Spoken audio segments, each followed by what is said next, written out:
Avant de débuter l'épisode, j'aimerais vous partager la superbe nouvelle qu'est la sortie de mon deuxième livre qui s'intitule Le petit livre des 50 phrases pour négocier votre prochaine augmentation. Alors pourquoi le petit livre? Parce que c'est un petit format et c'est un tout petit prix. Il ne coûte que 3,50 €. Qu'est-ce que vous allez trouver dans ce livre? Eh bien, un condensé de ma répartie légendaire. C'est-à-dire quoi dire et quoi ne pas dire quand on veut négocier son salaire d'entrée lors d'un entretien d'embauche, quand on veut demander une augmentation, mais également pour les indépendants et les indépendantes, quand on veut négocier ses prestations ou quand on veut augmenter ses tarifs. Le petit livre des 50 phrases pour négocier votre prochaine augmentation, c'est un tout petit format à glisser dans votre poche ou dans votre sac, l'anti-sèche parfaite pour vous permettre d'obtenir votre prochaine augmentation. Il ne coûte que 3,50 €, il est disponible en ligne et dans n'importe laquelle des librairies.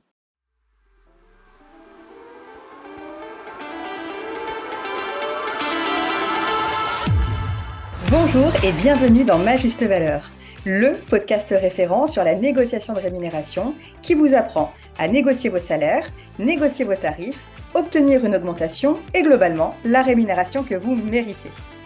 Je suis Insaf El Hassini, experte et coach en négociation de rémunération, mais également juriste, autrice, conférencière, youtubeuse, féministe militante pour l'égalité salariale et créatrice de ce podcast. Tous les premiers lundis du mois, je vous livre des conseils pratiques, concrets et précis pour négocier et obtenir un salaire ou des tarifs à votre juste valeur. Je reçois également une fois par mois des invités de tout horizon avec lesquels j'explore la relation que les femmes entretiennent avec l'argent et dessine des solutions pour vous décomplexer sur le sujet et vous donner des ailes pour oser en gagner plus. Je suis convaincue que la liberté économique des femmes annonce et précède leur liberté politique. Et si vous écoutez ce podcast, c'est tout sauf un hasard. Alors, en avant toutes mesdames et bienvenue dans Ma Juste Valeur. L'argent, ce n'est pas un tabou, c'est un amplificateur. Si tu es quelqu'un de bien, il te donne les moyens d'avoir encore plus d'impact positif autour de toi. Aujourd'hui, j'ai le plaisir de recevoir une pointure sur les sujets du recrutement et de la recherche d'emploi. J'ai nommé Madame Chloé Ngassa.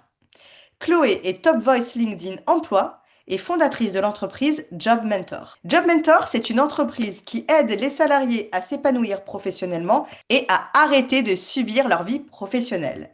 Chloé est connue pour son ton direct, bienveillant et sans jargon, et elle partage chaque jour ses conseils sur LinkedIn et sur Instagram, où elle comptabilise sur LinkedIn plus de 145 k d'abonnés, et oui madame, et sur Instagram plus de 90 k d'abonnés. Elle aborde plein de sujets sans filtre, notamment des sujets tabous pour le monde du travail, comme la perte de sens, la charge mentale, les inégalités, la reconversion, le retour à l'emploi ou encore le syndrome de l'imposteur. Et c'est justement sur la question du retour à l'emploi, que j'ai décidé d'inviter Chloé pour aborder ce sujet hyper touchy, sans tabou et sans langue de bois. Bonjour Chloé, Bonjour Insaf. comment ça va? Je vais très très très bien. Je suis très heureuse d'être là. Je vais super. Et toi? Écoute, pareil, je partage le même enthousiasme. Je suis très contente de t'avoir au micro de Ma Juste Valeur aujourd'hui. Et je pense que tu es la personne parfaite justement pour aborder tous les sujets touchy là que je souhaite aborder. Donc, merci d'avoir répondu favorablement à mon invitation. Avec grand plaisir, Insaf. Chloé, je viens de te présenter avec mes mots, mais je trouve toujours très intéressant que mon invité se présente avec les siens. Donc, est-ce que tu peux rapidement te présenter à mes auditrices et auditeurs et aussi nous dire comment et pourquoi tu en es venu à te spécialiser sur les sujets de recherche d'emploi? Alors oui, Insaf, donc tu l'as très bien dit, moi j'accompagne les personnes, beaucoup de femmes, hein, principalement des femmes. Donc j'accompagne des personnes qui sont en souffrance au travail, qui sont mal dans leur job, dans un premier temps, reprendre confiance en elles. Et derrière, je leur donne les clés pour trouver facilement autre chose si elles doivent partir. Donc, ça fait un peu plus de 4 ans que je fais ça. Et avant, j'étais commerciale. Donc, j'ai été pendant 7 ans responsable de secteur. Et comment est-ce que je me suis retrouvée à faire ça? Euh, je me suis retrouvée dans une situation où moi, au travail, je manquais de sens. Tu l'as très bien dit tout à l'heure à l'intro, la perte de sens, donc je connais très bien. Et en fait, au bout de 7 ans à faire plus ou moins la même chose, je me suis rendu compte que mes actions n'avaient pas un impact auprès des gens. Et cette prise de conscience, je l'ai eue à force d'écouter un podcast en particulier qui s'appelle The Mindset Mentor. C'est un podcast sur le développement personnel. Et c'est d'ailleurs grâce à ce podcast-là que j'ai nommé mon entreprise Job Mentor. Hein. Mais voilà, à force d'écouter ce podcast-là, je me suis pas mal remise en question, pas mal posé de questions. Et je me suis dit, Chloé, tu as toutes les capacités, tu as tout ce qu'il faut pour avoir un impact beaucoup plus important dans le monde. Donc, il faudrait que tu prennes les choses en main. Et en fait, littéralement, du jour au lendemain, j'ai dit à mon boss, avec qui je m'entendais très bien à l'époque, je lui ai dit, je ne vais pas rester, je ne resterai pas longtemps. Aujourd'hui, ce que je fais ne me permet pas d'utiliser tout ce que j'ai comme compétence et surtout ne me permet pas d'influencer le monde de façon positive. Donc, voilà, je suis partie quelques mois après cet échange avec mon manager, je suis partie et j'ai lancé Job Mentor. Superbe histoire, j'adore. C'est toujours très intéressant de voir à quel point ça commence toujours par quelque chose qui nous touche nous et, euh, et que toutes les initiatives, notamment les initiatives entrepreneuriales, elles visent d'abord à régler un de nos problèmes qui en fait se reflète chez plusieurs autres personnes. Et du coup, tu sais, c'est ce que je dis souvent, mais qui n'est pas de moi finalement, qui est d'une femme qui s'appelle Mélanie Ann Layer, qui dit tout le temps For me, for you, for us. Et en fait, c'est toujours ça. Ça commence par soi, c'est aussi pour les autres, et finalement, c'est pour nous tous et nous toutes. Complètement, c'est très très bien dit et pour ma part, c'était vraiment littéralement ça. Chloé, dans l'épisode d'aujourd'hui, j'aimerais vraiment aborder des sujets que moi, je n'entends nulle part ailleurs. Notamment parce qu'ils sont touchy ou parce que voilà, c'est pas politiquement correct de les aborder, parce qu'il y a beaucoup de charges émotionnelles autour, ou parce que voilà, la pensée dominante ambiante veut que voilà, on les mette de côté. Et aujourd'hui, en fait, ce que j'aimerais qu'on aborde comme sujet, c'est principalement celui du retour à l'emploi. Qu'est-ce qu'on fait et comment on fait quand on a une pause de 2 ans, de 3 ans, de 5 ans, de 10 ans, de 15 ans, peu importe, à partir du moment où on a une pause dans sa vie et qu'on veut retourner sur le marché de l'emploi. Moi, je le vois dans ma pratique tous les jours, je l'observe. Il y a beaucoup de femmes qui sont dans ce cas de figure. Alors, finalement, il y a différents profils, hein, mais on a, par exemple, pour en citer quelques-uns, la femme au foyer qui reprend le chemin du monde du travail après avoir fait une pause pour élever ses enfants. Alors la pause, ça peut être 3 ans, mais des fois, ça peut être 15 ans. Je pense notamment à une de mes clientes qui s'appelle Marie, que j'embrasse et que je salue, qui reprend le chemin du marché de l'emploi, pas du travail, mais de l'emploi, en étant salariée après presque 15 ans de pause. Et on a également celles qui se retrouvent obligées de revenir sur le marché de l'emploi parce qu'elles ont eu un accident de vie, soit un divorce, soit un décès. Et dans ce cas-là, il faut bien faire bouillir la marmite et donc il faut aller chercher l'argent là où il se trouve. Et puis, on a aussi d'autres cas, hein. On a le cas des femmes expats qui suivent leur conjoint pendant un certain temps.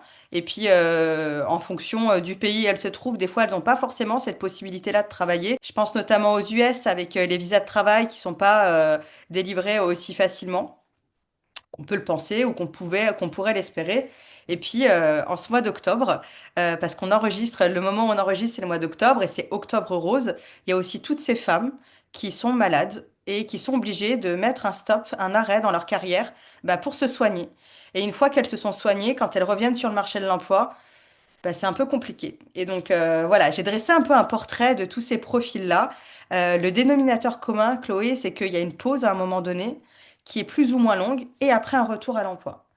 Et donc, ma question à 1 million, comme tu peux t'en douter, c'est la question qu'on doit certainement te poser, mais à laquelle tu peux t'attendre, c'est est-ce que c'est grave, docteur, de prendre une pause dans sa carrière qui peut être plus ou moins longue et qui peut durer 6 mois jusqu'à 20 ans?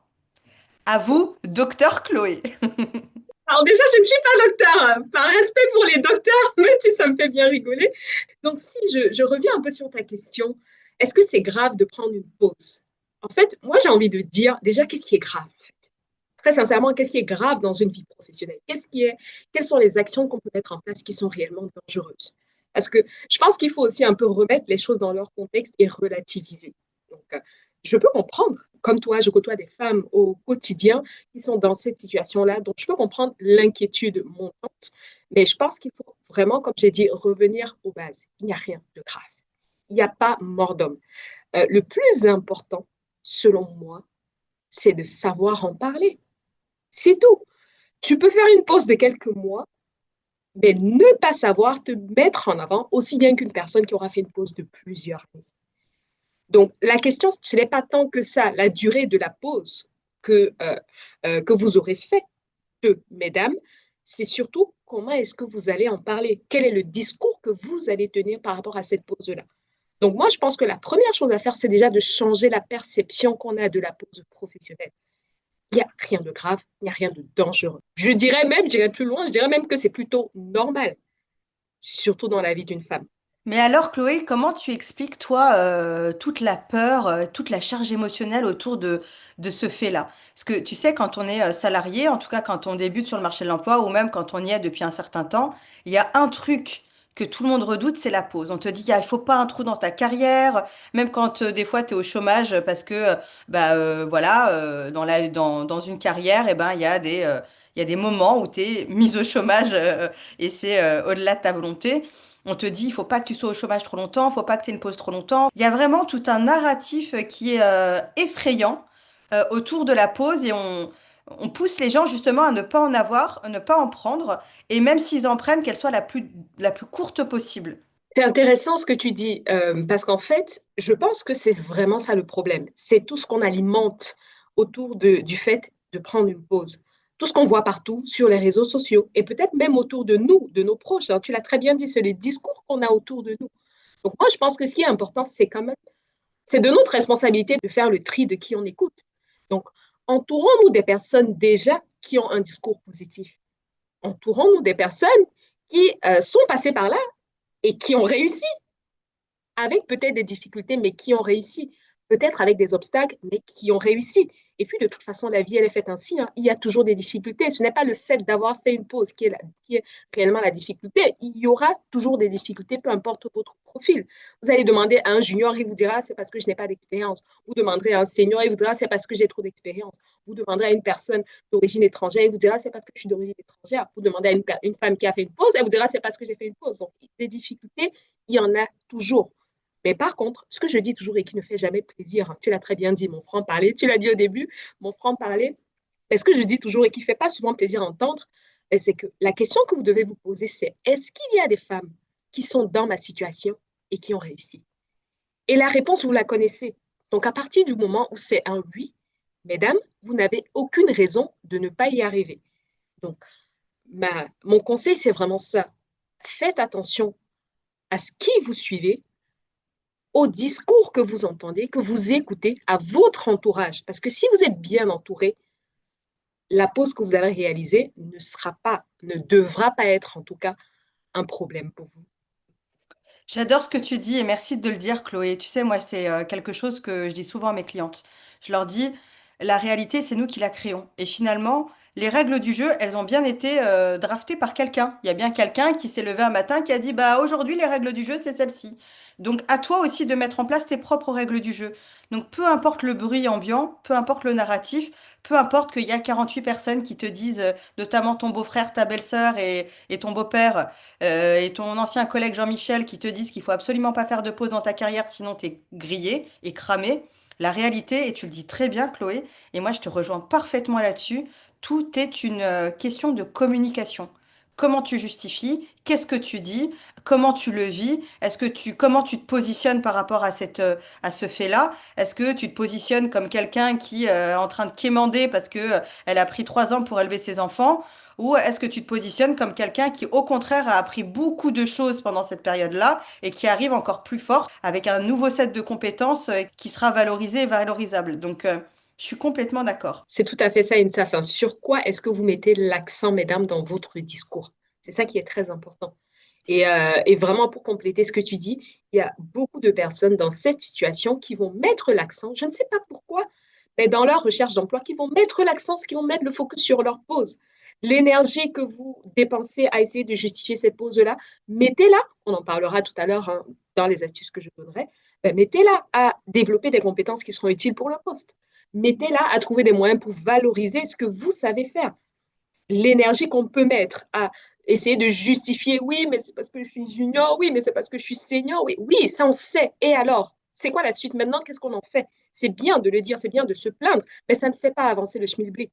Ça ne fait pas avancer les choses. Donc, on va se concentrer sur les choses qu'on contrôle.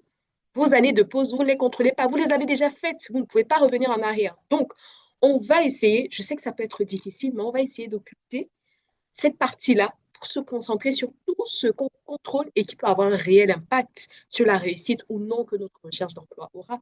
Ouais, ouais, mais j'adore ce que tu dis. C'est tellement empouvoirant finalement. Parce que tu sais, en général, quand on a une difficulté, et tu as raison au final, Chloé, on a toujours des difficultés, quoi qu'il.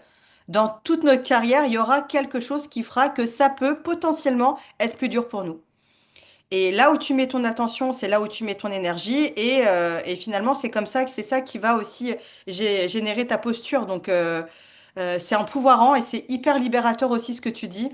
Tout le monde a une difficulté et peu importe la difficulté maintenant, on la met de côté et voilà, on se retrousse les manches et on trouve un moyen de, voilà, de se présenter sous notre meilleur jour. Aussi, une vraie question en fait que moi qui revient quand j'accompagne mes clientes, c'est qu'elles me disent ouais, mais INSAF, tu te rends pas compte à quel point, peu importe la pause, mais au moment où on revient, c'est la jungle à notre tour. C'est vraiment la jungle. Vraiment, on a l'impression qu'en 6 mois, tous les codes ont changé, on a l'impression d'être complètement perdu, etc. Est-ce que ça, c'est un fait, Chloé, toi qui a accompagné plusieurs centaines de personnes au retour à l'emploi, est-ce que c'est vrai, c'est la jungle, le monde du travail, et que la guerre, en fait, elle est un peu ici aussi? Ou est-ce que c'est juste une perception parce que comme on en a été éloigné un certain temps, en fait, quand on revient, on a oublié à quel point ça pouvait être compliqué des fois. Ah, j'adore cette question, elle me fait bien rigoler. Alors, est-ce que c'est vraiment la jungle? Oui et non. Ce que je pense au plus profond de moi, c'est qu'il y a des bases qui ne changent pas. Sincèrement, il n'y a pas besoin de réinventer la roue, hein. Pour décrocher un poste, les principes sont toujours les mêmes. Il faut, dans un premier temps, savoir déjà quel est le poste qu'on souhaite décrocher, parce que je pense que ça, c'est aussi une difficulté. Ça doit d'ailleurs être, pardon, la première difficulté. C'est qu'on n'est même pas au clair avec ce qu'on veut. Donc déjà, il faut être au clair avec ce qu'on veut. Encore plus quand on revient d'une pause. Ou encore plus quand tout à l'heure, tu donnais l'exemple de la dame, ça faisait 15 ans qu'elle n'était pas sur le marché de l'emploi. Donc forcément, il y a beaucoup de questionnements qu'on se pose. On a besoin de beaucoup de clarté également par rapport à ce projet-là. Donc, ça, c'est déjà la première chose. Est-ce que je sais où je vais? Parce que si je ne sais pas où je vais, ben, ce sera compliqué d'arriver à destination vu que je n'ai pas de destination. Donc, dire que c'est la jungle, je pense qu'à partir du moment où on sait ce qu'on veut, on met en place des actions pour y arriver avec les outils, avec le réseau, avec la bonne attitude, la bonne posture. Et ça, c'est rien de nouveau en fait. C'est comme ça qu'on décroche son poste, hein. Donc, je ne dirais pas que c'est complètement la jungle. Après, oui, il y a des outils, voilà, il y a des nouveaux outils qui sont mis en place, il y a des choses qui sont utilisées par les entreprises de plus en plus. Mais je pense que même si on met un petit peu tout ça de côté, si on adopte même une posture assez traditionnelle de la recherche d'emploi qui est de dire je vais en parler autour de moi, je vais aller déposer, je vais aller à des événements pour pouvoir échanger en direct avec les gens, pour pouvoir donner ma candidature en direct, même ces outils traditionnels-là, ça fonctionne encore aujourd'hui. Donc, pour les femmes qui s'inquiètent par rapport à ça, alors, bien sûr, il faut vous former, il faut vous informer pour comprendre quels sont les codes, si les codes ont changé et qu'on a, ils ont changé, pour vous adapter un petit peu. Mais je vous rassure quand même, hein, oui, peut-être qu'il y a des choses qui ont changé, mais les bases restent les mêmes, hein. Il faut pas, il y a pas besoin de magie. Hyper intéressant et puis rassurant aussi de se dire que, bon, finalement, c'est toujours un lieu qui a ses spécificités, mais qui reste toujours à peu ou prou la même chose. Maintenant, Chloé, il y a une réalité aussi, et moi je l'observe avec mes clientes et aussi dans mon entourage, hein, c'est que on a le sentiment que en face de nous, on a des recruteurs qui sont prêts à leverager sur n'importe laquelle de nos vulnérabilités pour pouvoir essayer ben, de nous recruter au meilleur prix ou au moindre coût. Est-ce que ça aussi, c'est quelque chose que tu observes et comment toi, tu prépares les gens à cette éventualité-là? Parce que c'est une réalité. Tu es d'accord déjà avec ce fait-là ou pas? Alors, oui et non, une fois de plus, hein, je suis d'accord avec ça dans le sens où il y a autant de recruteurs que de candidats. Déjà, je pense qu'il faut qu'on parte du principe où ce n'est pas parce qu'on va faire un entretien, on va tomber sur un recruteur qui va nous poser des questions discriminantes que tous les recruteurs posent des questions discriminantes. Ou ce n'est pas parce qu'on va tomber sur un recruteur qui va en effet essayer de nous recruter à bas coût que tous les recruteurs le font. Donc, Ouais. vraiment, partons du principe qu'il y a déjà autant de recruteurs que de candidats. Je n'aime pas trop, je ne suis pas fan de généralisation dans le monde, dans la recherche d'emploi, dans le monde du recrutement en général, parce que je trouve que c'est très, très, très complexe, mais vraiment. Mhm. Donc déjà, partant de ce postulat-là, moi, je dirais que c'est aussi à nous de vous verrez que je responsabilise beaucoup les femmes. Hein. Je nous responsabilise beaucoup les femmes, les gens en général. Mais je pense que c'est aussi à nous de poser un petit peu le cadre. Hein. C'est à nous aussi de poser le cadre. C'est-à-dire que le recruteur qui pourrait potentiellement essayer de nous recruter à une valeur, pas à notre juste valeur, si on revient sur le podcast, c'est peut-être parce qu'on lui donne aussi cette autorisation-là. C'est peut-être parce qu'on n'a pas su lui montrer ce qu'on pouvait réellement apporter. C'est peut-être parce qu'on n'a pas su. C'est peut-être parce qu'on ne connaît pas justement notre juste valeur. Ou c'est peut-être parce qu'on ne sait pas comment illustrer cette juste valeur-là. Donc, je pense que si on en arrive là, c'est aussi parce que certaines femmes laissent ça passer. Donc, et je ne dis pas que c'est bien ou que ce n'est pas bien, parce qu'on n'a pas toutes, on n'a pas toutes les mêmes besoins, on n'a pas toutes. Donc ça, j'entends parfaitement. Mais par contre, moi, j'ai la quasi-certitude qu'on ne peut pas généraliser et dire que tous les recruteurs, lorsqu'ils ont en face d'eux des femmes qui reviennent d'une longue pause, ils vont forcément faire leur maximum pour qu'elles ne soient pas payées à leur juste valeur. Moi, je ne suis pas du tout d'accord avec ça. Et comme je dis, c'est vraiment à nous de prendre le lead, de prendre notre responsabilité déjà pour, premièrement, connaître notre juste valeur et deuxièmement, mettre en place des actions pour être rémunéré à cette juste valeur-là. Et quand je parle d'action, je le dis toujours, hein, c'est comme en amour. Hein. Des mots, c'est bien. Non, mais c'est vrai, dire que voilà, je suis la plus compétente, je suis la plus X, la plus Y, ça c'est bien. Nous, ce qu'on veut, c'est des preuves. On veut des actions, on veut des preuves. Donc, si vous dites que vous êtes la meilleure marketeuse sur le marché, ben, il faut que lors de l'entretien, vous rameniez des éléments qui montrent des actions marketing que vous avez mis en place par le passé et qui vous ont apporté des résultats. Si vous revenez d'une longue pause, ben, il faut que vous montriez que vous avez pu avoir les compétences en question. Et n'hésitez pas, même après une longue pause, n'hésitez pas, je le dis toujours, même si ça aussi on n'aime pas l'entendre, mais s'il le faut, si vous vous dites, j'ai vraiment pas d'expérience sur ce domaine-là, ben, trouvez un moyen d'avoir de l'expérience, même si c'est gratuit. Je pense que tu vas me tirer les oreilles par rapport à ça. Peut-être qu'on a une vision différente des choses. Non, non, non, Mais, non, non, je te laisse ah bon, terminer, mais je suis plutôt d'accord avec toi, mais ok. vas-y, je te laisse terminer. Non, mais je pense que ça concerne surtout les femmes qui veulent se reconvertir ou les femmes qui veulent se lancer dans un domaine dans lequel elles n'ont jamais travaillé. Quand vous avez déjà de l'expérience, vous avez toujours matière à montrer, à illustrer vos compétences. Mais quand vous n'avez pas d'expérience, souvent, ben, vous faites un peu comme je dis, comme le co-parleur qui va dire oui, mais faites-moi confiance, je suis doué, je sais faire X, Y, Z. À ce moment-là, moi, ma recommandation, c'est toujours ça. Essayez d'avoir toujours des éléments factuels à montrer aux recruteurs. Toujours. C'est très, très, très important. Et c'est en partie ce qui va vous permettre d'être payé à votre juste valeur. Je suis complètement d'accord avec toi sur le fait qu'il faut absolument déjà se responsabiliser et de deux. Moi, tu sais, ça, c'est mon mantra, hein, factuel, rationnel, responsabilité, c'est mon truc.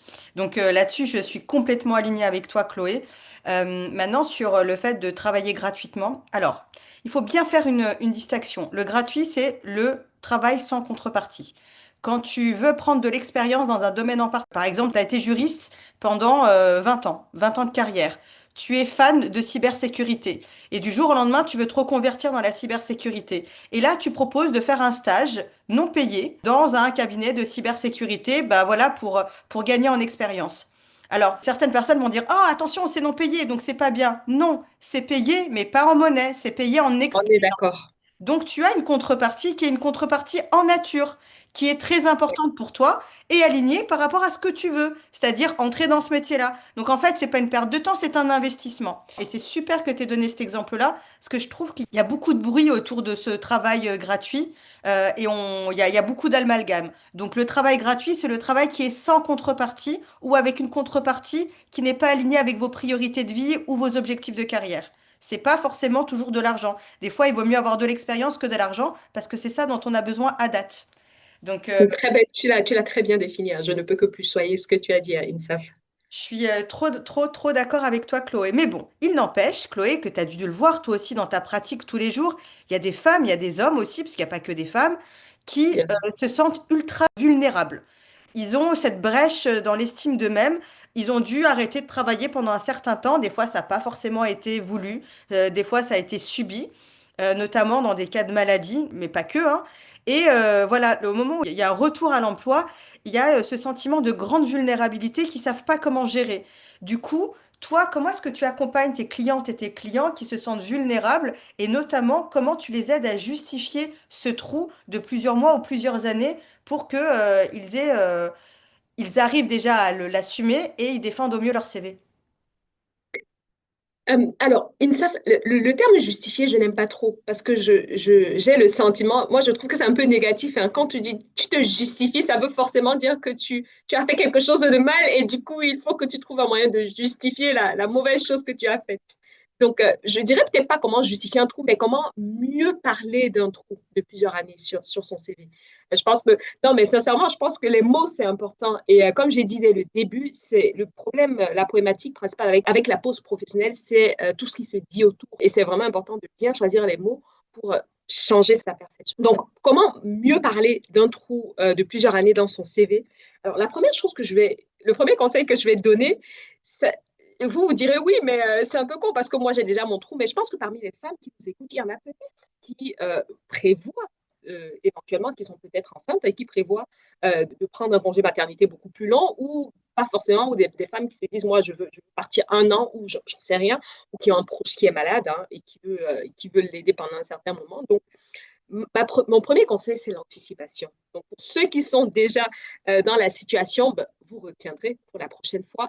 Mais je pense que c'est important d'anticiper les choses. Et c'est souvent pour ça que c'est difficile de mieux en parler. C'est parce qu'on n'a d'abord pas pris la peine d'anticiper. Quand je dis anticiper, c'est si je sais que je pars sur une pause qui va mettre plusieurs mois, voire plusieurs années, ben, il faut que je sois capable de réfléchir à, OK, si potentiellement à un moment je reviens sur le marché de l'emploi, comment est-ce que je vais pouvoir me servir de cette pause-là? Donc, ce conseil, vraiment, il sert à toutes les femmes qui prévoient de prendre une pause professionnelle. Donc, déjà, anticipons les choses. Réfléchissons à comment est-ce que je peux structurer cette pause-là pour qu'à mon retour, elle soit à 100% bénéfique pour moi.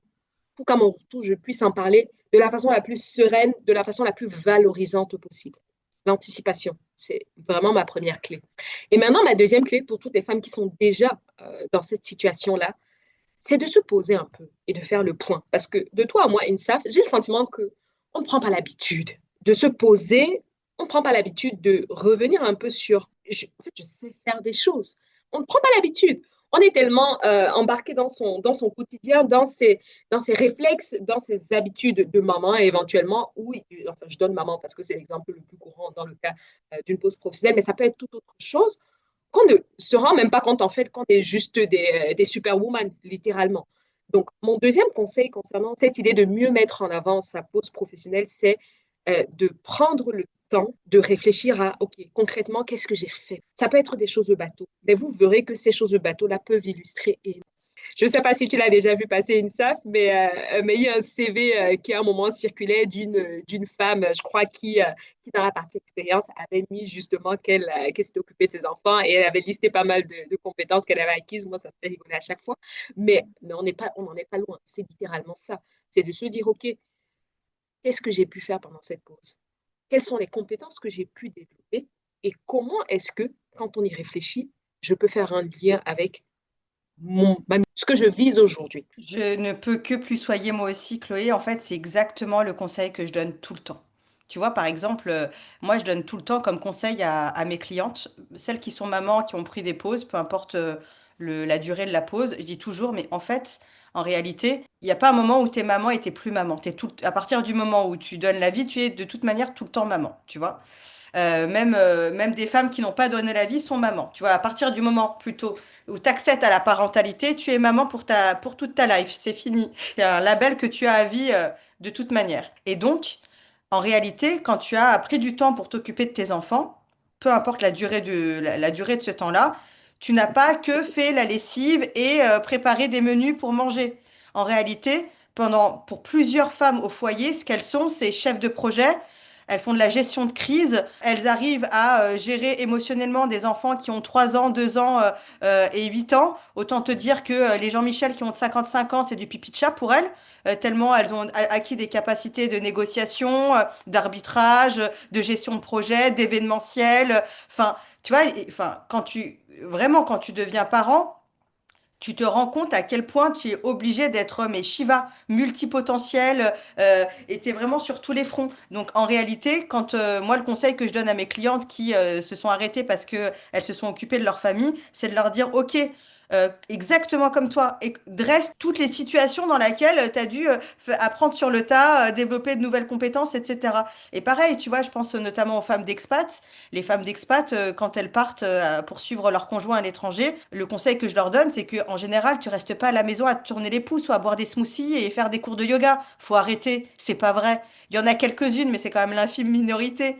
La plupart du temps, elles font partie elles sont énormément bénévoles. Elles font partie d'assauts, d'assauts de parents d'élèves, d'assauts de femmes, d'assauts de X, de Y, de Z. Donc il y a beaucoup de travail bénévole. Et je leur donne toujours comme conseil, ben, tu mets ce travail bénévole dans ton CV, tu listes les compétences, etc. Et puis pour les malades, là j'aurais vraiment celles qui sont des survivantes de la maladie. Et je serais curieuse d'avoir ton conseil, Chloé, parce que je pense que tu dois en avoir de très bons et de meilleurs que moi d'ailleurs. Moi je leur dis toujours d'arriver en ayant cette conviction que c'est des survivantes et donc des warriors. Si vous avez su faire face à la maladie, vous pouvez faire face à tout. C'était l'épreuve la plus dure de votre vie en fait. Donc à aucun moment tu ne laisses zéro levier à une personne en face de toi pour te rabaisser. Et c'est ça la posture. Tu reviens d'entre les morts en fait. Donc il est hors de question de pas assumer cette couronne et ce label que tu as obtenu, même pas que tu viens d'avoir, mais que tu as obtenu mais au coût de ta vie. Tu vois ce que je veux dire? C'est super intéressant ce point. Et c'est vrai que pour le moment, on n'avait pas trop abordé le point des femmes qui reviendraient d'un arrêt maladie notamment. Et tu l'as très, très bien dit, INSAF. Ce sont des warriors. En fait, à partir du moment où tu as survécu à ça, ben, j'ai envie de te dire, qu'est-ce qui, en fait, toute ta perception de toute façon change, hein. Il y a plus rien de grave. On parlait de danger, de gravité tout à l'heure, mais en réalité, quand tu reviens d'un arrêt maladie longue durée comme ça, ben, il y a plus rien. Il y a plus rien de grave. Moi, ce que je pourrais donner comme conseil à ces femmes-là, et je pense que c'est peut-être le risque, c'est d'utiliser cette pause-là, cette pause maladie un petit peu pour, comment le dire, pour essayer de, je ne vais pas dire faire pitié, mais pas loin, pour s'apitoyer un peu sur son sort. Vous savez, comprenez-moi, j'ai eu des difficultés, j'ai dû passer plusieurs séjours à l'hôpital, j'ai dû aider mon père qui était malade, j'ai dû... En fait, pour moi, c'est vraiment ça le principal risque que je vois et la principale erreur aussi que je vois dans le discours des femmes qui sont dans cette situation et que j'ai déjà pu accompagner. Moi, je pense que ce point-là, il n'est abordé que si le recruteur en parle.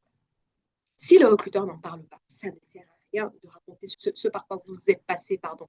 En plus, ça va vous rendre émotive, hein. Si je prends le cas de l'entretien d'embauche, en parler va vous mettre dans un état de stress. Donc, ne tendez pas la perche. Ça vaut pour ces femmes-là, mais ça vaut pour tout en général. Ça vaut pour la pause professionnelle en général. Ne tendez pas la perche. Donnez suffisamment d'informations pertinentes et percutantes pour le poste. Posez suffisamment de questions pour ne pas vous retrouver à parler des choses qui pourraient potentiellement vous mettre mal à l'aise. J'ai envie de t'applaudir, Chloé.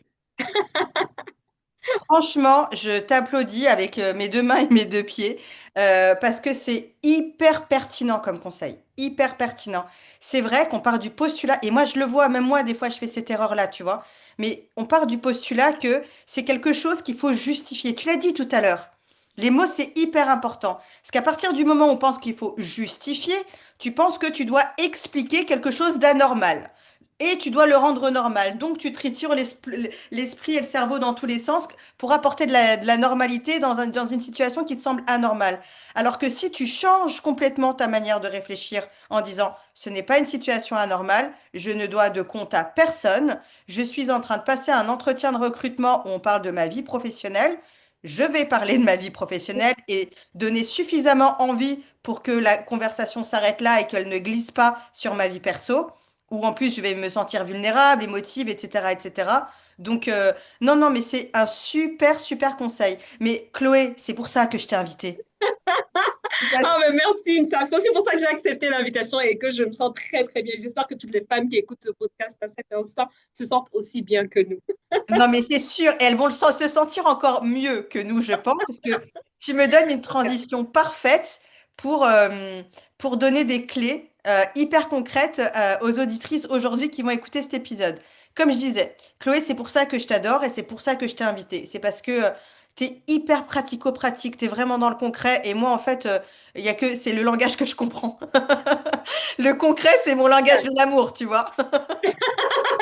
Là, l'objectif, je vais te poser plusieurs questions et à chaque fois, j'aimerais bien que tu me donnes trois tips, trois conseils, ou si c'est pas trois, c'est pas grave, mais des choses qu'il faut impérativement savoir, des tips qu'il faut mettre en pratique, etc. Donc, go, c'est parti. On a vu que certaines femmes et certains hommes d'ailleurs, hein, il n'y a pas que les femmes, mais se sentent un peu vulnérables au moment Oui. où il faut qu'ils parlent de leur période d'inactivité.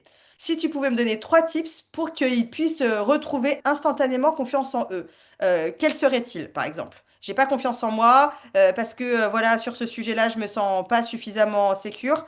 Est-ce que tu aurais genre des tips à mettre en pratique immédiatement, instantanément, pour retrouver ne serait-ce qu'un semblant de confiance en soi et d'estime de soi? Super intéressant. Alors, le premier tips, du coup, ce serait, j'en ai parlé un petit peu tout à l'heure, le fait de se rendre compte de son bagage intellectuel, à quel point on est talentueux. Et si on a des doutes par rapport à ça, bah, il faut se former, hein. Aussi simple que ça, hein. Si, voilà, si on sait qu'on aura besoin dans le cadre de notre travail d'utiliser un logiciel qu'on ne maîtrise pas, bah, on se forme. Il n'y a rien de mieux pour gagner confiance en soi que d'avoir des compétences en question.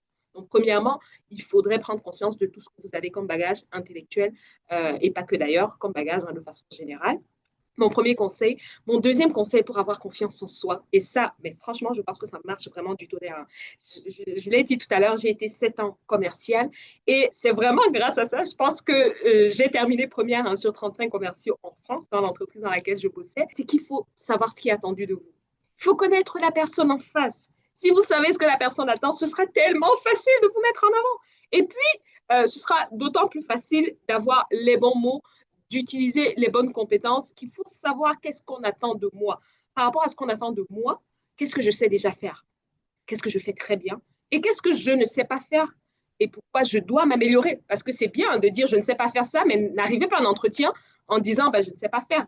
Voilà, vous faites avec, je ne sais pas faire, je ne sais pas faire. Ben non, je ne sais pas faire. Je sais que vous en avez besoin et j'ai déjà fait des recherches pour savoir comment est-ce que je vais pouvoir me former sur cette chose-là. Si vous dites ça à un recruteur en entretien, vos points faibles deviennent des. Donc, premièrement, comme j'ai dit tout à l'heure, se rendre compte du bagage qu'on a ou se former si on manque de compétences. Deuxièmement, savoir ce qu'on attend de nous. Et mon troisième conseil pour reprendre confiance en soi, c'est de montrer ce qu'on sait faire.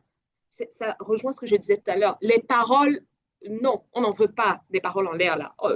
J'aime trop l'exemple de l'amour. Moi, je suis une grande loveuse, donc à chaque fois quand mes clientes font comme si elles ne comprenaient pas, je dis bon allez, on va prendre un exemple terre à terre, on va parler de votre mec. Donc, montrez ce que vous savez faire. Ne dites pas, montrez, on veut des preuves. Si vous faites ces trois choses-là, non seulement vous reprenez confiance en vous, mais en plus, vous donnez à la personne en face confiance. Vous permettez à la personne en face de vous faire confiance également. Mais si vous-même, c'est sûr que si vous-même, vous n'avez pas confiance en vous, ce sera très, très, très difficile de convaincre la personne. J'adore. Franchement, hyper concret, hyper précieux. Merci beaucoup, Chloé. J'aimerais juste ajouter quelque chose, mais vraiment tout ce que tu as dit, c'est déjà parfait. Mais c'est juste, en fait, il y a plein d'études neuroscientifiques qui disent que le cerveau a besoin de preuves sur le sujet de la confiance en soi. Et nous, on parle de la confiance en soi comme d'un sujet hyper général, mais on peut avoir confiance en soi pour faire du vélo, mais pas pour cuisiner, par exemple, tu vois. On peut avoir confiance en soi pour élever 6 enfants, mais pas confiance en soi pour chanter devant 15 personnes lors d'un karaoké. Etc., etc. On peut continuer comme ça à l'infini. Donc, comme tu l'as très bien dit, si à un moment donné, tu te rends compte qu'en fait, si t'as pas confiance en toi, c'est parce que tu as l'impression de pas avoir des compétences, mais arrête de pleurer sur ton sort, arrête de dire j'ai pas les compétences, j'ai pas les compétences, va te former. Va te former. Une fois que tu as formé, bah, c'est bon, on a coché, on a confiance en soi. Personne n'est sorti du ventre de sa mère en sachant faire un bœuf bourguignon. J'ai pas confiance en moi pour faire un bœuf bourguignon, mais je regarde la recette, je me forme, je le fais deux, Tu le trois, quatre fais fois. une, deux, trois, exactement. Ça ne marchera peut-être pas au bout de la première fois, au bout de la troisième. Peut-être qu'il faudra 10 fois pour toi. Peut-être qu'à une autre personne, il faudra le refaire 30 fois. Mais tu n'arrêtes pas tant que tu ne fais pas le bœuf bourguignon le plus parfait qui soit. Tu n'arrêtes pas. Et true story. Tu sais, franchement, true story, Chloé, parce que moi, pendant longtemps, j'avais pas confiance en moi sur la cuisine. J'avais cette espèce de narratif dans ma tête qui me disait, t'es pas bonne en C'est pas cuisine, pour t'es pas toi. bonne en cuisine. Et un jour, je me suis dit, et un jour, c'est venu d'un défi. J'ai un copain qui m'a mis au défi de faire à manger, et j'ai dit, tu sais bien que je vais le relever, ce défi. Et haut la main. Et j'ai fait un super bœuf bourguignon. Et depuis maintenant, je sais super bien cuisiner. J'ai plein de recettes de cuisine. Mais ça a disparu, ce manque de confiance en moi sur la cuisine. Donc, Tu vois qu'INSAF, on en revient à l'amour, hein. On en revient à ce sujet. Tout part de là. pareil, pareil, je vous fais une petite, une petite confidence. Mon mari, à l'époque où on sortait ensemble, il n'était pas encore mon mari, il me disait, ah, mais je t'aime, ma chérie. Je lui disais, arrête, arrête, arrête. Elle est où la bague? Moi aussi, je t'aime. Le jour où tu m'achèteras une bague, on pourra dire que tu m'aimes vraiment. Mais là, c'est des paroles pour moi. Elle est Preuves. où la bague? Et il m'a On acheté. veut les actions, on veut les preuves. Donc, là, on déconne et tout, mais en fait, c'est vrai, tu as raison, Chloé. Tous, en fait, tout ce qu'on dit là, ça se réplique et duplique sur tous les pans de notre vie, quoi. On continue avec les conseils, Chloé. Go, INSAF, je suis prête. Donc là, tu nous as donné 3 tips pour reprendre confiance en soi instantanément. Maintenant, Chloé, est-ce que tu pourrais nous dire les 3 choses principales qu'une femme ou qu'un homme, d'ailleurs, qui a été éloigné du marché de l'emploi et qui fait un retour sur le marché de l'emploi, doit savoir impérativement avant de se lancer et avant de lancer ses recherches? La première chose, c'est le projet professionnel. J'en ai parlé un petit peu tout à l'heure, hein. Je pense que le fait que je répète beaucoup de choses, hein, ça montre quand même que je suis alignée avec ce que je dis. Et on dit que la répétition est mère de l'enseignement. Donc, j'espère, mesdames, qu'à force de réentendre ce qui me savent, et moi, on vous dit, j'espère que juste après ce podcast-là, vous serez on fire. Donc, la première chose, c'est le projet professionnel. Clarifier son projet professionnel. Vous devez absolument savoir où vous voulez aller avant de vous lancer dans une recherche d'emploi. La deuxième chose, c'est l'enquête métier. Il faut savoir ce qu'on attend de vous. Si vous savez où vous voulez aller, mais que vous ne savez pas ce qu'il faut pour aller où vous voulez aller, ce sera compliqué. Donc, faites cette enquête métier, la faites des recherches, servez-vous d'offres d'emploi qui existent déjà pour le poste que vous visez, échangez avec les personnes qui occupent déjà le poste que vous visez. Faites cette enquête-là parce que ça va vous faciliter la tâche et surtout, ça va accélérer votre recherche d'emploi. Et la troisième chose que vous devez absolument savoir, c'est quelle est la stratégie que je veux mettre en place. Parce que tout ce qu'on peut dire, si derrière vous vous lancez sans stratégie, vous n'aurez pas de résultat. Et quand je dis quelle est la stratégie, en fonction du poste que vous visez, en fonction du secteur d'activité que vous visez, en fonction de l'environnement dans lequel vous souhaitez évoluer, ben ça peut être, moi, il faut que j'aille à fond sur le réseau, parce que dans ce secteur-là, ça marche au réseau. Ça peut être, moi, ben, ce secteur, c'est que des offres d'emploi. Ça peut être, pour ce secteur-là, il y a énormément de salons de l'emploi. Ben, il faut que je me lève de mon canapé et que je sorte réseauter, que j'aille participer à des salons, à des conférences ou des choses comme ça. Donc, quelle est la stratégie? Généralement, je recommande de faire un mix un peu de tout ça, mais en fonction des secteurs d'activité, il y a des outils, il y a des stratégies qui sont plus pertinentes que d'autres. Donc, les 3 choses à savoir, c'est, si je résume, c'est mon projet pro, l'enquête métier, ce qu'on attend de moi et comment je vais mettre en place ma recherche d'emploi, la stratégie que je vais utiliser. Stratégie, stratégie, stratégie, il n'y a que ça qui Et paye. ouais. Je suis tellement d'accord avec toi. Tellement, tellement d'accord avec toi. Encore un autre conseil. J'ai une autre question et sur lesquelles j'aimerais avoir ton conseil. Quelles sont les 3 choses qu'on doit impérativement faire si on veut réussir à décrocher facilement et rapidement un poste? Donc là, on a vu, hein, on a vu comment reprendre confiance en soi, qu'est-ce qu'on doit savoir, et maintenant, émettons l'hypothèse. Et tu as le droit de me dire, Insaf, arrête de rêver, il n'y a pas de je décroche un poste rapidement. Ça peut arriver, mais c'est pas le loto tout le temps, hein. Par Noël, il passe une fois dans l'année.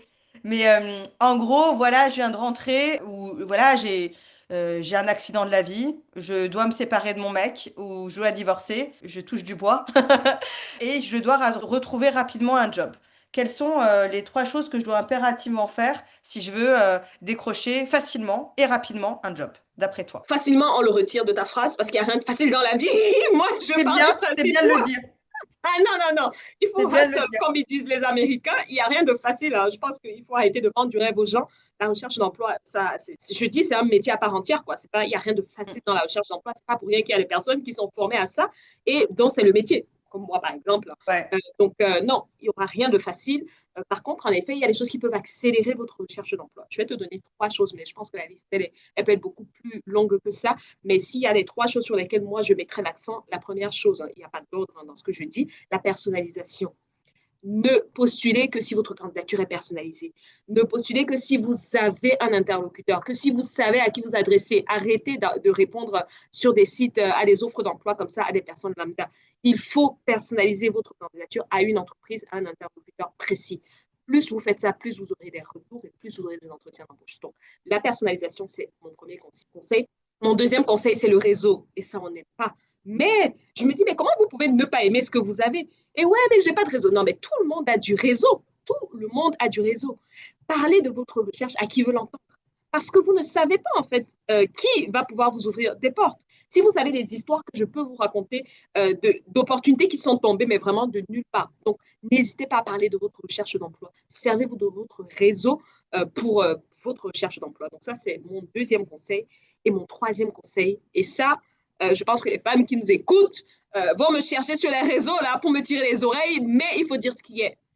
Communiquer sur LinkedIn. On est en 2025, les filles. On est en 2025. Vous ne pouvez pas. J'ai encore des personnes, des abonnés sur Insta qui me disent qu'ils ne sont pas sur LinkedIn. Je dis, mais vous me suivez sur Insta pour la recherche d'emploi et vous n'avez pas de compte LinkedIn.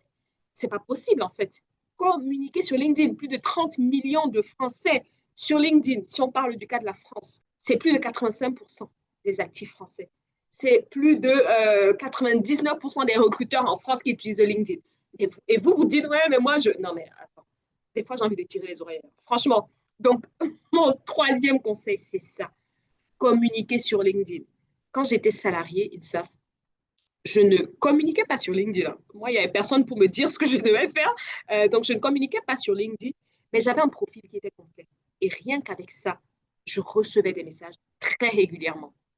Donc, même si vous dites, ouais, moi, je n'ai pas forcément envie de communiquer, il faut déjà vous assurer que l'image que vous renvoyez sur LinkedIn, quand on saisit votre prénom et votre nom sur Insta, si on tombe sur votre profil LinkedIn, assurez-vous qu'on ait une bonne première impression. Donc, déjà, remplissez, commencez par ça.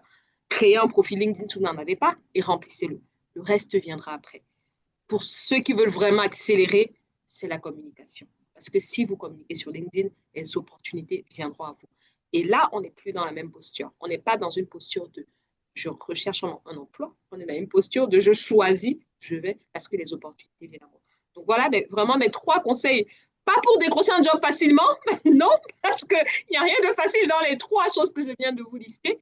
Mais par contre, pour décrocher un job rapidement, efficacement, voilà, vous les avez les trois conseils. Mais écoute, ils sont en or. Franchement, un grand merci Chloé parce que c'est rempli de bon sens ce que tu dis. Ce que tu nous partages, c'est vraiment de l'or en barre. C'est rempli de bon sens et tu vois, pour rebondir sur ton dernier conseil, soyez visible sur LinkedIn, ayez un LinkedIn, etc.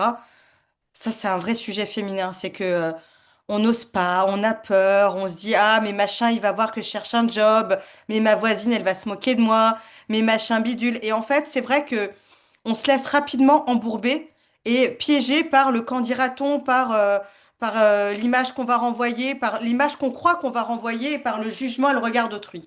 Et en fait, juste un truc, les filles, il y aura toujours quelqu'un pour se foutre de notre gueule. Et toi et moi, Chloé, on le sait, hein, parce qu'on est vraiment des personnalités publiques. Il y aura toujours quelqu'un pour nous dire que ce qu'on raconte, c'est de la merde. Il y aura toujours quelqu'un pour nous dire qu'on est moche. Il y aura toujours quelqu'un pour nous dire que si ça va pas ou si ça ou machin. Il y aura toujours quelqu'un pour remettre en question nos compétences. Il y aura toujours un casseur de couilles pour venir nous casser les couilles.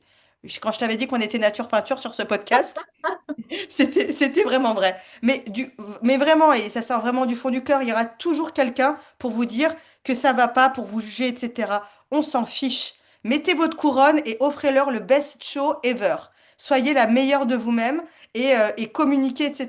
D'ailleurs, sur LinkedIn, j'ai une question qui est hyper pratico-pratique, Chloé. On voit beaucoup de gens mettre cette espèce de label Open to Work. Est-ce que toi, tu le conseilles ou pas? Ah là, ça, c'est le débat, un débat sans fin. Alors, je ne vais pas dire que je le déconseille parce que oui, c'est un label qui permet en effet de dire aux recruteurs que vous êtes ouvert, hein. Mais ce qu'il faut savoir, c'est que c'est un label qu'on peut mettre, qu'on peut rendre visible uniquement aux personnes qui recrutent. Donc, moi, c'est plus ça que je recommande en fait. Parce que certains recruteurs, en effet, ils vont faire le tri des profils par rapport à la disponibilité immédiate des candidats. Donc, stratégiquement parlant, c'est intéressant. Par contre, si c'est pour le rendre visible à toute la communauté LinkedIn, moi, je ne suis pas forcément pour. Mais uniquement niveau stratégie pour que les bonnes personnes aient l'information, là, oui, je dis oui, je n'ai rien contre. Voilà, vous avez compris. Allez, suivez Chloé, parce que franchement, si vous êtes en recherche d'emploi, elle a tous les tips, elle a réponse à tout. Et vraiment, en plus, ce qui est formidable, tu sais, tout à l'heure, ma question, c'était les choses qu'on doit faire, qu'on doit impérativement faire si on veut trouver un job rapidement. Mais en fait, je pense que c'est te suivre, Chloé. Te suivre, Oh, acheter une de tes formations, ou en tout cas, voilà, suivre l'un de tes enseignements, parce que la réalité, c'est qu'avec tout ce que tu nous partages, ne serait-ce que dans un podcast, j'ose même pas imaginer ce que tu partages auprès de tes clients et de tes étudiants et étudiantes. Et vraiment, en réalité, tu nous fais gagner un temps de dingue merci par du fond rapport du à cœur. l'investissement. Non, mais c'est vrai. En fait, tu te dis, bon, bah, ouais, je sais pas à quel prix sont tes formations, mais même si elles sont, j'imagine, hein, 5 000 euros, tu te dis, mais en fait, à 5 000 euros, je paye pour avoir un espèce de fast track pour obtenir le job que je veux, aux conditions que je veux et au salaire que je veux. T'as compris où je vais t'emmener? Bien évidemment. Et juste, mes formations sont un chouïa plus accessibles que ça quand même. Ah Le bah fait. voilà, voilà. Mais de toute façon, on va donner toutes les informations en fin d'épisode et vous aurez tous les liens dans les notes de l'épisode. Donc voilà, si vous voulez acheter des formations ou suivre Chloé ou découvrir un peu plus sur son travail, vous aurez plus qu'à aller dans les notes de l'épisode. On va tout vous mettre, tellement c'est hyper précieux tout ce qu'elle partage. Merci. Chloé, tu le sais, ma spécialité, c'est la moula, hein? Voilà, ma spécialité, c'est la négociation de salaire. Et il y a un sujet qui revient tout le temps quand j'accompagne des clientes sur le sujet de la négociation de salaire, notamment de la négociation du salaire d'entrée, lorsqu'elles ont été éloignées du marché de l'emploi pendant un certain temps, peu importe la durée. Mais la vraie question, pour celles qui ont été absentes pendant longtemps, c'est de me dire, INSAF, j'ai 40 ans, ou j'ai 45 ans, ou j'ai 35 ans, bref, j'ai un certain âge et je ne peux pas maintenant revenir à un salaire de junior. Et c'est une réalité. Il y a beaucoup de femmes qui ont, par exemple, 10 ans d'expérience ou 5 ans d'expérience. Elles arrêtent de travailler, soit pour s'occuper de leur vie, soit pour des raisons de maladie, soit aussi des fois c'est pour lancer leur projet entrepreneurial, hein. Elles ont un side project, elles ont un rêve, elles se donnent toutes les chances d'y arriver. La vie fait que voilà, elles sont obligées de retourner sur le marché de l'emploi et redevenir salariées. Et elles te disent, en fait, je trouve des jobs, mais tous les jobs que je trouve, c'est des jobs qui sont payés comme une junior. Mais moi, je suis pas une junior. Qu'est-ce que tu réponds à ça, toi, et quels seraient tes conseils pour ces femmes-là? C'est super pertinent et super intéressant ta question. Pourquoi? Parce que je pense qu'il est aussi important de redéfinir c'est quoi un profil junior. Parce que je pense qu'on part, et là je parle principalement des femmes, donc des exemples que tu donnais, on part du principe où on a un certain âge, donc on n'est pas junior. En fait, on peut avoir 50 ans et être junior dans le poste qu'on vise. Donc, la première question à se poser, c'est déjà ça. C'est, OK, j'ai 10 ans d'expérience par le passé, j'ai fait une pause de 10 ans, aujourd'hui, je reviens pour faire autre chose. Bah, excuse-moi, mais tu es junior. Je veux dire, à partir du moment où tu n'as pas de l'expérience dans le poste que tu vises, hein, que tu aies 60 ans, que tu aies 20 ans, tu es junior. Pour ce poste-là, donc oui, tu auras un salaire de junior parce que les salaires, la base des salaires, en fait, est sur le nombre d'années d'expérience pour le poste et les compétences qu'on a pour le poste. Donc ça, c'est une première chose à clarifier avec ces femmes-là. Donc il faut bien se poser la question de est-ce que mes années d'expérience que j'ai eues par le passé, elles sont liées au poste ou pas? Si elles sont liées au poste, alors c'est très, très compliqué. Si vous me dites que vous étiez, je ne sais pas moi, comptable, on va prendre le cas d'une comptable, hein, vous étiez comptable il y a 5 ans, vous avez fait une pause de 5 ans et vous arrivez aujourd'hui avec, vous l'avez fait pendant 10 ans par le passé, vous n'allez pas me dire que si vous visez exactement le métier de comptable avec vos 10 ans d'expérience, on va vous offrir un salaire de junior, c'est pas possible. Et puis de toute façon, il faut aussi partir du principe que pendant la durée de votre période de pause professionnelle, bah, forcément, avec l'inflation, les salaires augmentent. Enfin, voilà, vous n'allez pas vous retrouver, c'est impossible que vous soyez à la même base que, ou en tout cas que la moyenne salariale soit la même qu'il y ait 5 ou qu'il y ait 10 ans en arrière. Donc déjà, ce n'est pas possible. Je pense que la principale difficulté, c'est on se considère senior parce qu'on a un certain âge, mais pas parce qu'on a l'expérience nécessaire pour le poste. Donc, ma première chose, c'est refaites le point sur est-ce que vous êtes vraiment junior, est-ce que vous êtes expérimenté, est-ce que vous êtes senior dans le poste que vous visez. Premier conseil. Mon deuxième conseil, c'est un peu ce que je disais tout à l'heure, c'est il faut, quand vous dites j'ai un salaire de junior, est-ce que vous avez vraiment fait les bonnes recherches? Est-ce que vous êtes sûr que ce que vous considérez comme un salaire de junior, c'est réellement un salaire de junior? Peut-être que c'est pas suffisamment payé pour vous, mais peut-être que pour ce type de métier-là, c'est comme ça. C'est la moyenne salariale dans ce secteur d'activité, dans ce métier. Des fois, il suffit juste de changer de secteur d'activité, hein. Des fois, vous pouvez faire exactement le même métier, mais dans la pharma, c'est payé différemment que si vous le faites dans le social, dans le public ou dans l'agroalimentaire. Donc, il faut aussi faire attention à ça. C'est que si vous avez certaines exigences salariales, il faut réfléchir à quelles sont les choses autour qui vont me permettre de maximiser mes chances d'atteindre ces exigences salariales-là. Donc, ça peut être le nombre d'années d'expérience, ça peut être le niveau de compétences que vous avez, ça peut être le type de secteur d'activité que vous visez, ça peut être la localisation. Si vous bossez en Île-de-France, ben forcément, les salaires ne seront pas les mêmes que si vous êtes à Amiens ou bien au fin fond de la Creuse. Donc, il faut faire attention à tout ça. Et puis, on parle beaucoup de salaire, de salaire, de salaire, mais quand vous revenez d'une pause professionnelle, peut-être que vous avez aussi, je ne sais pas, cette envie de faire les choses différemment. Peut-être que cette pause-là vous a fait repenser le monde du travail. Donc, peut-être qu'il y a des choses qui, aujourd'hui, vous semblent plus importantes que juste le fait d'avoir un bon salaire. Donc, ça peut être notamment de faire du home office, de faire du télétravail, ça peut être le fait d'avoir un petit peu plus de jours de RTT, ça peut être le fait de négocier un véhicule de fonction, moi je ne sais pas, mais il peut y avoir ces choses-là, ces à côté, qui finalement ne sont pas financiers, mais que vous devez prendre en compte dans le calcul de votre enveloppe salariale, ou en tout cas de vos ambitions salariales. Donc, je pense que si on revient sur le est-ce que je suis junior, est-ce que je suis senior dans le poste que je vise, est-ce que j'ai les compétences ou pas pour faire le métier que je vise, est-ce que la valeur que je pense, en tout cas, mériter, est-ce que c'est la valeur du marché? Des fois, c'est même en dessous, hein, donc il faut bien s'aligner minimum, hein. On n'est pas là pour se brader, hein. Ne jamais, ne jamais. Et Insa, tu le diras mieux que moi, ne jamais accepter une proposition salariale sans négocier, hein. Ne faites pas comme moi, j'ai fait par le passé, mais jamais, au grand jamais. Et derrière, avoir tous les arguments et derrière, penser aussi à tous ces à côté-là. OK, si je n'ai pas pu aller choper le salaire que je voulais, qu'est-ce que, ou j'anticipe, hein, si demain, dans le cadre de ma négociation, je ne peux pas choper le salaire que je veux, est-ce qu'il y a des choses qui, en soi, au fond de moi, me sont plus importantes que je vais pouvoir choper? Donc, ne dites pas non juste parce que vous n'êtes pas aligné avec la proposition salariale. Dites non parce que l'ensemble, le package salarial ne correspond pas à vos attentes, à vos ambitions et à ce que vous méritez. J'insiste sur ce que vous méritez, parce qu'on peut avoir de grosses ambitions, mais si on n'a pas les moyens de ces ambitions et si on ne mérite pas ces ambitions-là, ben, ce sera difficile. Non, non, non, c'est parfait, vraiment, c'est très très bien.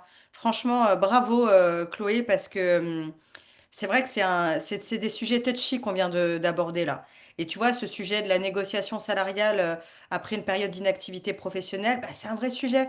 Et c'est vrai que des fois, il y a ton ego qui se dit, mais j'ai 50 ans, je vais pas me faire payer comme quelqu'un qui en a 25. Ouais, tu as 50 ans, mais en même temps, tu n'as que 2 ans d'expérience dans l'informatique, j'imagine, tu vois, où tu t'es arrêté au bout de 3 ans. Donc oui, c'est vrai que c'est compliqué, même si tu as beaucoup de seniorité humaine. C'est vrai que d'un point de vue professionnel, c'est compliqué de dire que parce que tu as 50 ans, tu as 25 ans d'expérience dans le domaine. Maintenant, la réalité, comme tu disais, Chloé, c'est que moi, il y a un tips aussi que je donne toujours à mes clientes, c'est si tu as un certain âge et que tu veux pas rentrer sur un salaire de junior, tu peux essayer d'aller chercher le salaire de mid, pas de senior, mais de mid. Et pour chercher le salaire de mid, par contre, il faut qu'en face, mettre les compétences qui sont là. Oui, Et si c'est pas des hard skills, au moins des soft skills. Dire, ben complètement. voilà, effectivement, j'ai 3 ans d'années d'expérience dans la compta, mais comme j'ai 50 ans, j'ai tel et tel soft skills qui fait que ça justifie un salaire de mid plutôt que senior. Et bon, tout ça pour dire que en gros, vous voulez trouver un job et décrocher un job, allez voir Chloé, vous voulez négocier votre salaire, venez voir INSAF, quoi. N'est-ce pas? On va la Bien faire résumé, courte. Insaf. Tu as très bien résumé. Et franchement, t'entendre parler m'a fait penser à une chose que je pense que beaucoup trop de candidats oublient. Le recrutement, ce n'est pas de la charité. Ce n'est pas de la charité, ce n'est pas associatif, hein. C'est un business. L'entreprise, c'est un business. Elle doit fonctionner. Donc, derrière, si vous voulez négocier votre salaire, il faut être sûr, en fait, que ce que vous allez, il faut montrer tout simplement que ce que vous allez apporter à l'entreprise va lui permettre de gagner beaucoup plus que ce qu'elle va vous donner à travers ce salaire. On n'est pas dans la charité, hein, on ne va pas, c'est pas parce que vous allez venir avec vos beaux yeux et dire oui, mais regardez, moi j'ai 50 ans. Non, non, non. INSAF, tu l'as très bien dit, c'est du factuel. Il faut être capable de dire. Et en fait, plus vous serez factuel, moins vous aurez besoin de négocier. Ouais. plus vous serez factuel, moins, gardez ça à l'esprit, plus vous serez factuel, moins vous aurez besoin de négocier. Je suis complètement d'accord. Et je rajouterai juste un truc, si vous voulez vraiment décrocher le job de vos rêves bien payé, prouvez à la personne en face de vous qu'elle va faire 2 fois plus en vous payant ce montant-là. Et c'est ce que tu disais tout Bien, à l'heure, Chloé, tu sais, je rebondis sur ce que tu dis, hein. C'est venir en prouvant que, voilà, j'ai les compétences, je sais ce que tu veux, voici ce que je t'apporte, et sache que en utilisant mes compétences, tu vas avoir 2 fois plus d'argent. Et que je vais être ultra rentable. Mais tu as Et raison. ça, Et ça, INSAF, je le dis pour toutes les femmes qui nous écoutent, parce qu'il y en a qui vont dire, je vous connais, hein, je vous vois toujours dans mes DM, il y en a qui vont dire, ouais, mais moi, dans mon métier. Non, non, non, c'est dans tous les métiers. Dans tous les métiers, peu importe le métier, vous donnez n'importe quel exemple, dans tous les métiers possibles et imaginables, vous êtes capable, vous devez être capable de dire, de montrer à la personne en face que vous allez lui rapporter 2 fois plus, 3 fois plus, 10 fois plus que ce qu'elle va vous rémunérer. Dans tous les métiers. Le tout, c'est de savoir quels sont ses indicateurs de performance à elle. Qu'est-ce que cette personne-là considère important? Et ce ne sont pas toujours des indicateurs financiers, contrairement à ce qu'on peut penser. Ça peut être un gain de temps. Ça peut être, moi, je veux avoir un maximum d'avis positifs de clients. Ça peut être, moi, je veux en effet faire plus de ventes, faire plus de chiffres d'affaires. Et comme je dis, ce n'est peut-être pas toujours financier, mais vos indicateurs de performance, de façon même indirecte, vont permettre à l'entreprise de faire plus d'argent. Même si c'est indirect, même si l'indicateur à proprement parler n'est pas financier. Si par exemple, on vous dit, je donne un exemple, si vous bossez dans le customer care et euh, votre manager à l'entreprise considère en tout cas comme un indicateur de performance le nombre d'avis positifs que vous avez sur Internet. Alors oui, on n'est pas sur un indicateur financier, mais le fait d'avoir un maximum d'avis positifs sur Internet, ça va de façon indirecte faire en sorte que les clients, les potentiels clients, les prospects aient plus confiance à l'entreprise et donc passent plus facilement à l'achat et donc permettent à l'entreprise de générer plus de chiffre d'affaires. Donc on en revient à ça. Mm, Donc, mm. même si le vôtre n'est pas financier, en réalité, pour l'entreprise, d'une façon, ça le sera. Donc, oui, peu importe le métier que vous faites, vous devez toujours avoir cette capacité de dire, moi, je vais t'apporter au moins 2 fois plus que ce que tu vas me rémunérer. Alors, on ne va pas le dire comme ça verbalement, mais vous devez être capable de l'illustrer. Alléluia, vraiment, je preach sister, vraiment là. Si vous me voyez pas, mais voilà, je hoche de la tête depuis tout à l'heure, je lui fais des pouces, je bois tes paroles, je suis tellement alignée. Chloé, maintenant, passons aux choses sérieuses. On peut te retrouver où?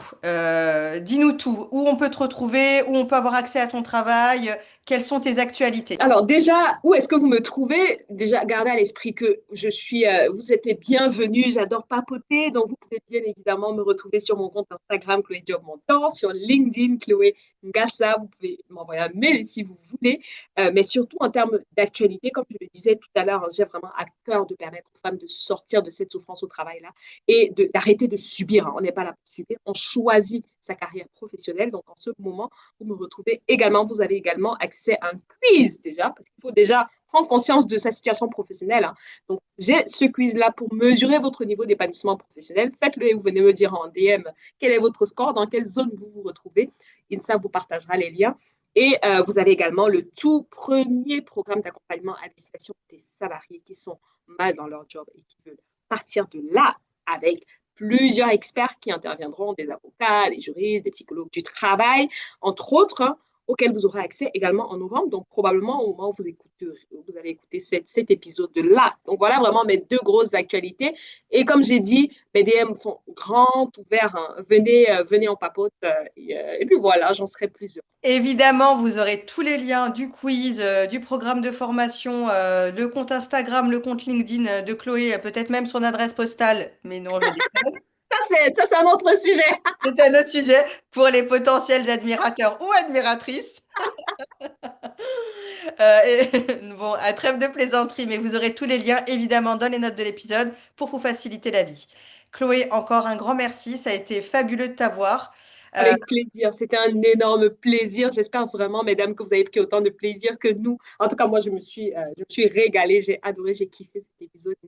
Merci du fond du cœur à toi pour l'invitation. Avec plaisir. À très bientôt, Chloé. À bientôt!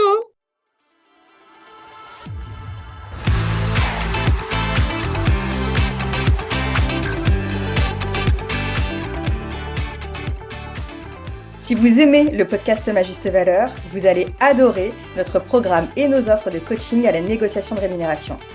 Grâce à la méthodologie unique et pratico-pratique de Ma Juste Valeur, vous allez apprendre enfin à vraiment gagner votre vie. Vous allez notamment apprendre comment découvrir votre juste salaire ou vos justes tarifs sur le marché du travail, à construire une stratégie de négociation alignée avec vos priorités de vie et vos objectifs de carrière.